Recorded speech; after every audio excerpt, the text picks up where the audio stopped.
2,000 years later.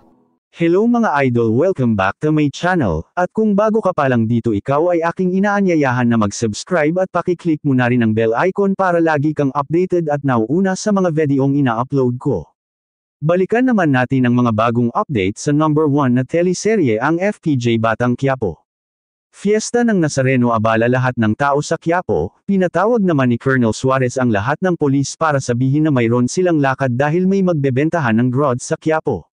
Samantalang sinamantala naman nila Primo para maitakas si Amanda at nagkaputukan sa ospital sa pagitan nila Primo at mga tauhan ni Augustus. Nakuha na ni Primo si Amanda pero sobrang dami ng tauhan ni Augustus kaya nahihirapan silang makalabas ng ospital. Pero dahil sa nakaplano ang ginawa nilang pagliligtas kay Amanda ay nakalabas na rin sila ng ospital. At dahil sa kapal ng tao sa Quiapo humalo sila Primo para hindi sila makita ng mga humahabol sa kanila. Samantalang nakalabas na rin ng ospital si Owen, pero hindi pa rin siya sinama kila Tanggol dahil sila ang gagamitin ni Chief Espinas para sumunod si Tanggol sa lahat ng pinag-uutos niya, tuluyan na kayang makatakas sila Primo sa mga tauhan ni Augustus.